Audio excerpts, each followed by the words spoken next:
I'm Nakia Bashiruddin and this is Nightline, the top stories. Drugs worth 670 million ringgit seized in largest ever haul. And half of civil servants involved in graft are under 40, says MACC chief.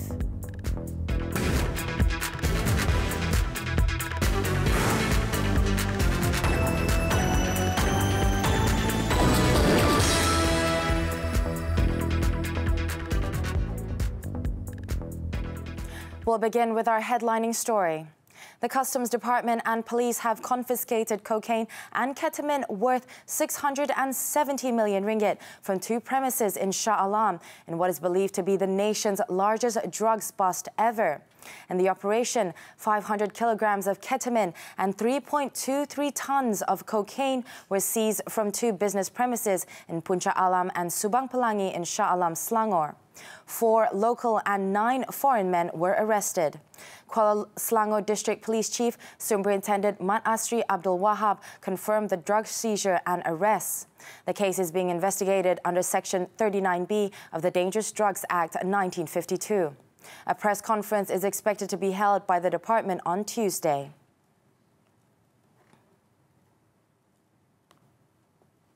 Half of the corruption cases involving civil servants in the country were committed by those aged 40 and below. Malaysian Anti-Corruption Commission Chief Commissioner Latifah Koya said a study carried out by the MACC also found that 22.1% of civil servants respondents said they were willing to accept bribes if they had power or position. Upon that discovery that we saw that it's a very scary thing, but this is not this year, this is a couple of years ago, and it correlates with a further discovery, the kesalahan that we found people who actually was arrested for and charged for this, it correlates with the survey that talks about young persons who are ready to take. Latifah said the MACC statistics show that 46.3% of the 4,860 individuals detained from 2014 to June this year were civil servants. She added that most of them were from the procurement sector.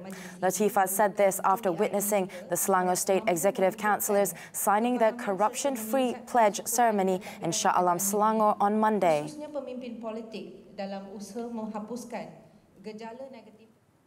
The Employees Provident Fund, EPF, launched its iInvest online platform, which allows members to make informed investments in unit trust funds offered by EPF-approved fund management institutions. Its Chief Executive Officer, Tunku Ali Zakri Alias, said the facility empowers members to take control of their investments and make transactions at nearly zero cost. In a statement, he said, members may transfer from their EPF account 1 up to 30% of the amount in excess of basic savings to be invested in the qualified funds via iInvest. Members can also use iInvest to open an account with any fund management institutions to invest in unit trust funds. Members aged 55 and above can utilize iInvest using Account 55 or Account Emas through iAccount as a mode of withdrawal, subject to maintaining a minimum of 1,000 ringgit in their account. The EPF enforces strict guidelines for fund management institutions to safeguard members' interests and approved 389 funds from various investment categories under the EPF members' investment scheme. The much-awaited high-profile One Malaysia Development Berhad 1MDB trial involving former Prime Minister Datuk Seri Muhammad Najib Tun Razak has been postponed to next Monday. The Pekan MP is facing 4 charges of corruption and 21 counts of money laundering amounting to 2.28 billion ringgit. August 26 was set by High Court Judge Colin Lawrence Sakera after the prosecution requested to push forward the trial date to give way to the SRC international case to be concluded first. According to lead prosecutor Datuk Sri Gopal Sri Ram, the SRC international case is still ongoing and is expected to conclude this week. He suggested September 3rd as the trial date, as his team has yet to complete a few issues. Also, 12 new witness statements were handed to the defense team last Friday. According to court procedures, statements from the witnesses have to be submitted to the defense team at least 14 days before the trial date, unless there is an agreement from both sides. The prosecution is also handing over 15 volumes of documents to the defense team. Tan Sri Muhammad Shafi Abdullah, who is leading Datuk Sri Najib's defense team, said he would need time to go through the documents and witness statements and at the same time prepare for the SRC international case as it involves the same team. The court also fixed Thursday for case management. On to the SRC trial. The High Court was told that former Prime Minister Datuk Sri Muhammad Najib Tun Razak admitted that all the signatures on the documents relating to his 3 personal current accounts of Am Islamic Bank Berhad were his. Malaysian Anti-Corruption Commission Special Operations Division SAC Rosli Hussein said all the documents were bank account opening forms, money transfer instruction letters and credit card related forms.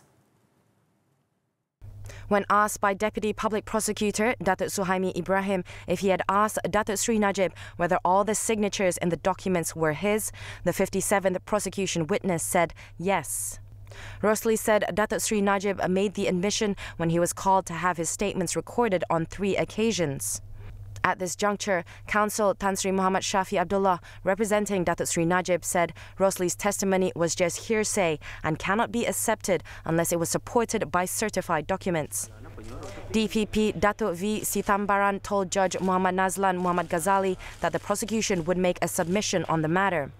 Earlier, the witness, who was the investigating officer of the case, had also confirmed a copy of a letter of authorization from SRC International Sdn Berhad's former Chief Executive Officer, Nik Faisal Arif Kamil, to Jalan Raja Chulan branch of Am Islamic Bank Berhad to allow an individual, Ki Kok Tiam, to deposit cash money into Datuk Sri Najib's personal account.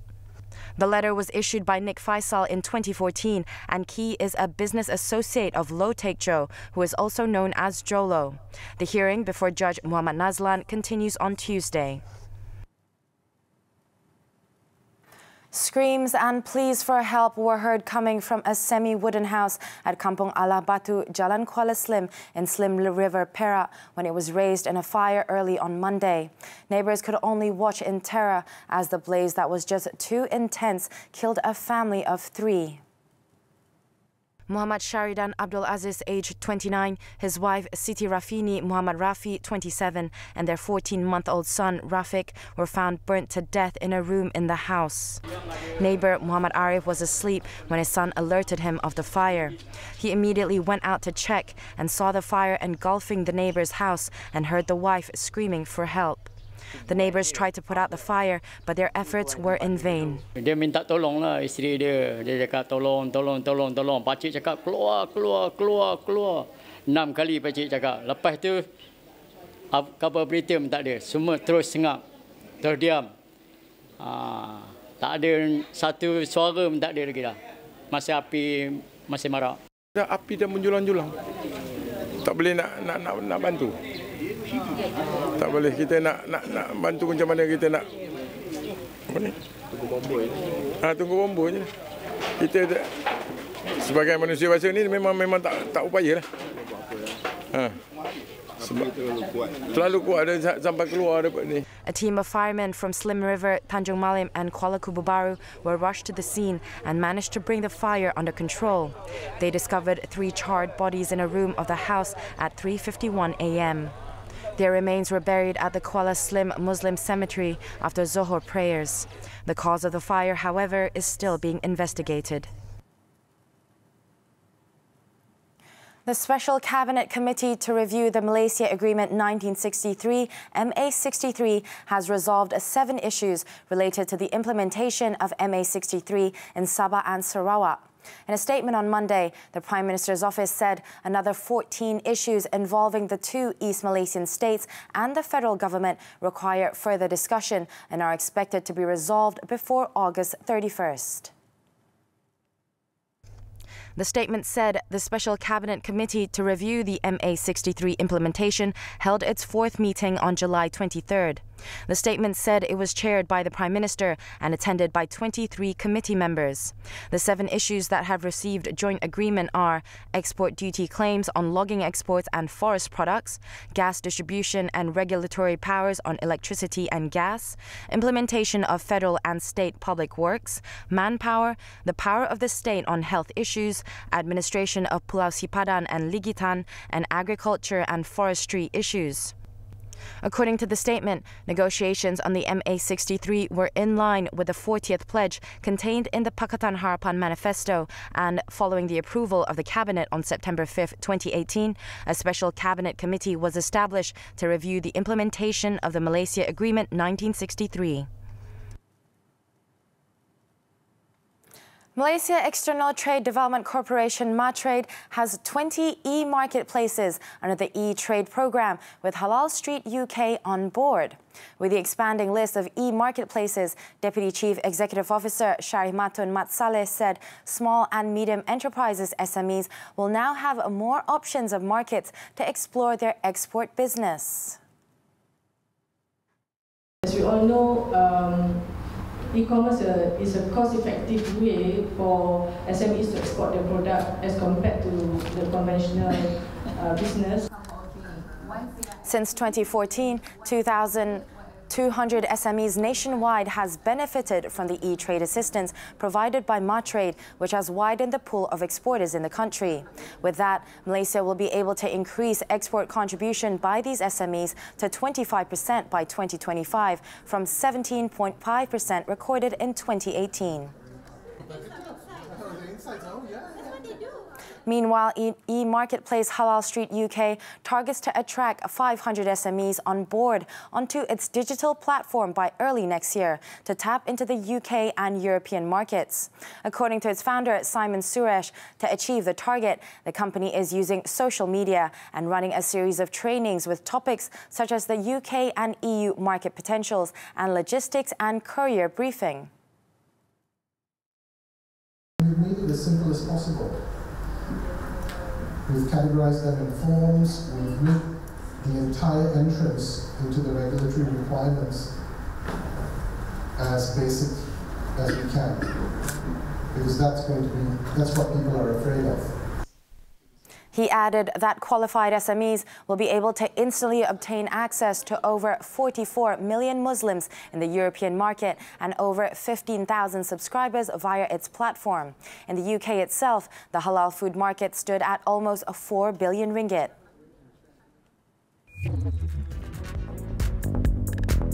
After this breather, orphanage employee charged with the murder of a 13-month-old girl. We'll be right back.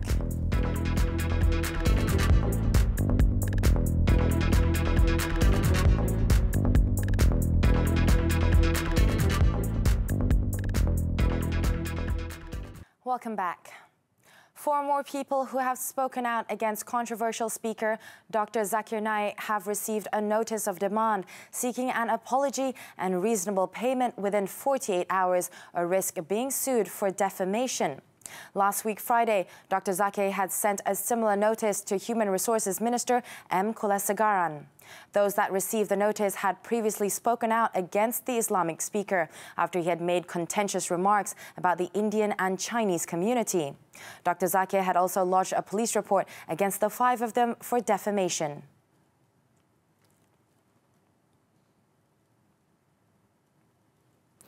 An orphanage employee was charged in the Selayang Magistrates Court on Monday with the murder of a 13-month-old girl 2 weeks ago. Tengku Faiz Kamarul Azazahan Tuan Kamarudin, age 34, only nodded when the charge was read out to him before Magistrate Nur Hafiza Rajuni. No plea was recorded from the accused as the case falls under the purview of the High Court. The father of 3 was accused of having murdered Sophia Fakiha Abdul Rakib on August 4th. He was charged under the Penal Code, which provides the mandatory death sentence upon conviction. The court set October 4th for mention of the case. On August 9th, it was reported that a babysitter and her husband were believed to have severely abused the victim before killing her at their home. Gombak Police Chief ACP Samsur Makruf said there were 39 external injury marks found on the victim's body.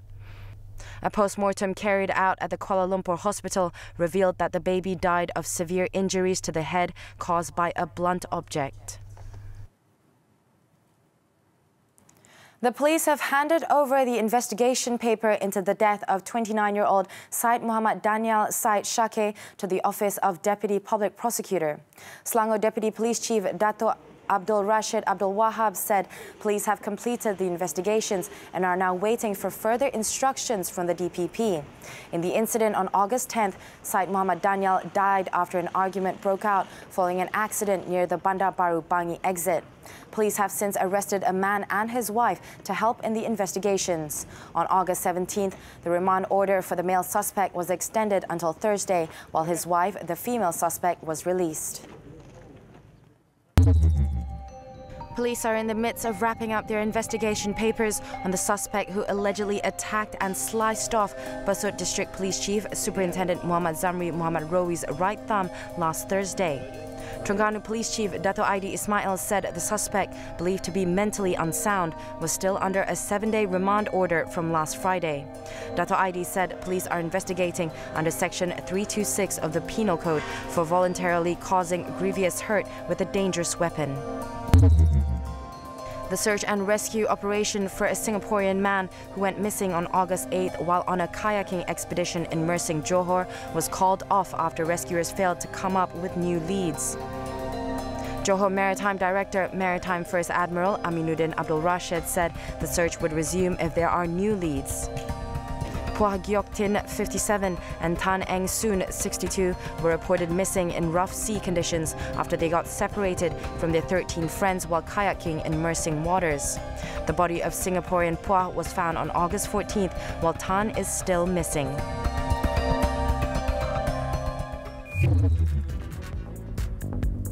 Still to come, protesters torched down hall in Indonesia's Papua province. Details when we return.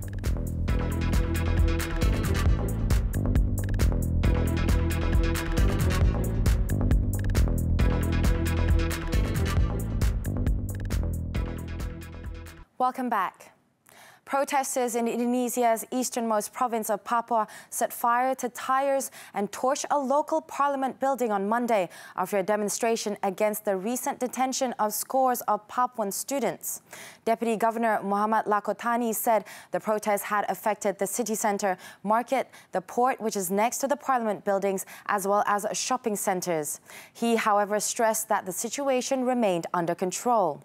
The spark for the latest unrest appears to have been the detention of scores of Papuan students in Surabaya, East Java, for bending a flagpole in front of a dormitory during the celebration of Indonesia's Independence Day on 17th August. Local media reported Papuan students were forced to barricade themselves in their dormitories while a vigilante mob threw stones at the building while chanting "Kick out Papuans" and "Slaughter Papuans" for hours. Police fired tear gas into dormitories before arresting 43 students, with officers calling the students monkeys during the operation. The Tory party has failed the UK, and a general election is the change of direction the country needs. In making this statement, Labour Party leader Jeremy Corbyn said the UK is facing a Brexit crisis and vowed to do everything necessary to stop the UK leaving the EU without a deal. He said he supported recalling Parliament before MPs are due to return in 2 weeks' time, so Brexit could be discussed. He said this would prevent Prime Minister Boris Johnson having some kind of manoeuvre to take us out on October 31st without any further discussion in Parliament. Parliament could be reconvened if the government put a request in to Speaker John Bercow. Earlier, Shadow Chancellor John McDonnell told the BBC that Mr Corbyn will meet other British political leaders next week to discuss tactics to prevent a no-deal Brexit. It comes after a leaked government report warned of food and medicine shortages in a no-deal exit. Mr. Speaker, there is something eerily familiar. A series of bombings struck restaurants and public squares on Monday in the eastern Afghan city of Jalalabad, wounding at least 34 people. No group claimed responsibility for the 10 bombs, but both the IS and the Taliban militants operate in the area.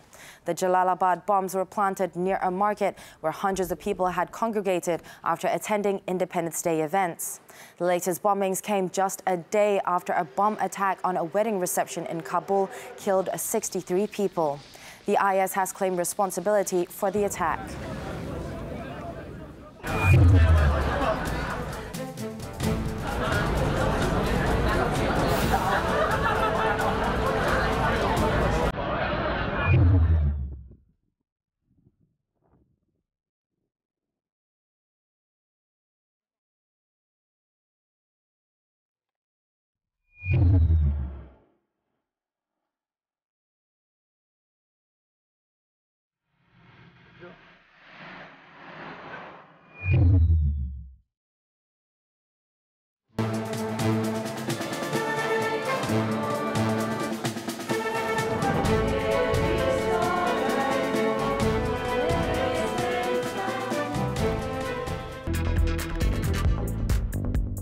We're back with sports football, the AFF Under-18 Championship. Malaysia failed to stop Australia from claiming their 5th Under-18 title as they lost 1-0 to the Young Socceroos in the final on Monday night. Australia's winner came in the 79th minute. Lachlan Ricky Brook was played through on goal, and the Adelaide United forward lifted the ball over Firdaus Irman Fadil and into the back of the net. Australia emerged as the ASEAN Youth Champions for the first time since 2016 and are now level with Thailand as the most successful side in the competition, winning their 5th title. On the other hand, it was a second defeat in 3 consecutive final appearances for Malaysia, who still had plenty of positives to take from the match. Over the weekend, Spain and Australia grabbed the men's and women's titles respectively at the 4th edition of the Red Bull Bowl Rippers. Highlights from the skateboarding competition in Marseille, France wraps up Nightline this time around. I'm Nakia Bashir, and thanks for tuning in and take care.